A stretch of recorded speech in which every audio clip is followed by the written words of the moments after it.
So let's go into, this is your warm-up. Okay, remember I think I had told you on your assignment it needs to be chirps per second as your X, and the temperature is your Y. You are using the number of chirps to predict the temperature, okay? So here is the graph that looked like. What I will be looking for that you do on your quiz is I will be looking for that you label the axes in their context. Okay, I will be looking for the window or the scale being labeled. So those are the things I want to see.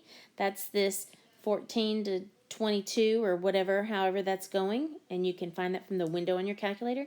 And finally, then I want to see the least squares regression line and the points drawn in there. Okay, so I want to see that least squares regression line, and then I want to see the points drawn in there approximately where they're supposed to be. And that's also what I want to see on the residual plot, making sure you say residual of the temperature. And this, of course, is my chirps per second. Okay, so that's about what that one looked like. So there is the picture of those two and how they should look. All right, moving on. Write the least squares regression line in context. So the predicted temperature is 3.41 times the chirps per second plus 22.85. Interpret the slope. Interpret the slope. Interpret the slope. Interpret the slope. Interpret the slope. For every 1 increase in the chirps per second, the predicted temperature, it increases by 3.41 degrees. Okay, it does this. Interpret the slope. All right, next, interpret the Y-intercept. It happens when the X is 0. So when the chirps per second are 0, the predicted Y is this. So the predicted temperature is 22.85 degrees. Now that seems plausible, I guess, so that's not a major deal. What is the correlation coefficient for number 6? Correlation coefficient represented by the R. So that's your R variable. And then number 7 asks you to interpret that correlation coefficient. The song that goes with that is the Blue Suede Shoes. So there is a strong, there is a weak, positive or negative linear correlation between X and Y. And here we have, there is a strong because 0.832 I would consider strong.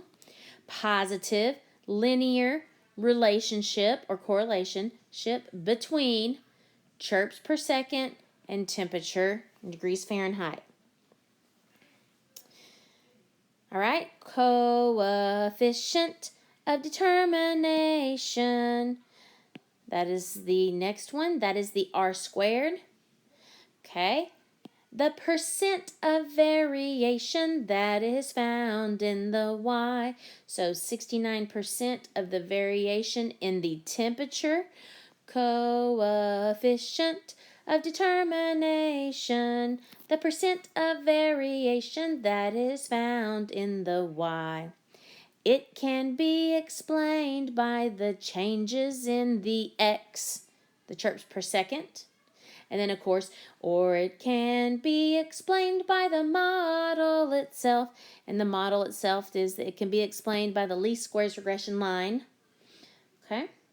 All right. Now here we go with some math stuff. So let's see if you get all the math things put in correctly.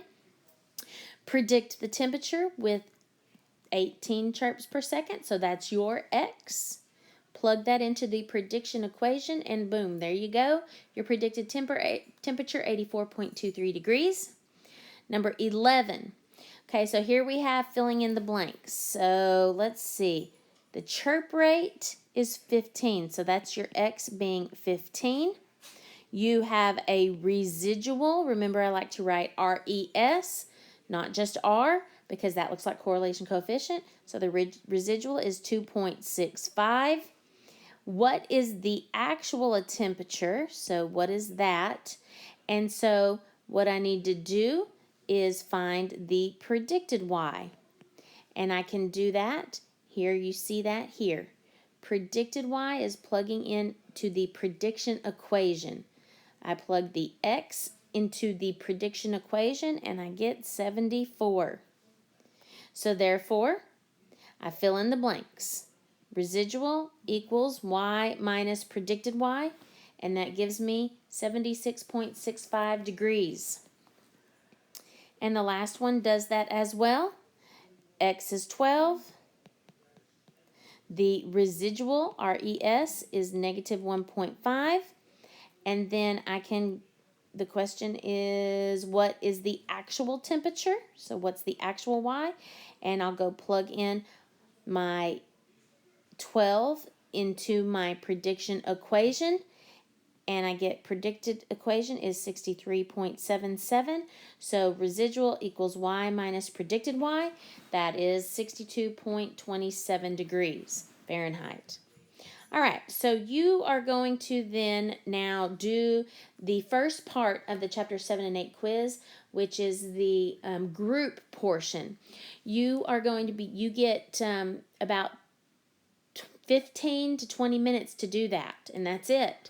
And so you have to work with your people. I really just want it in partners. I do not want a whole table of 4 to be doing this. I just want you really to be partnered up. Put your name and your partner's name on the paper, and both of you do the paper. So both of you do your own paper, but you just have a partner to reference with. Okay? So you're going to do the first part of that quiz. You have 15 to 20 minutes only to do that because we have a next set of notes.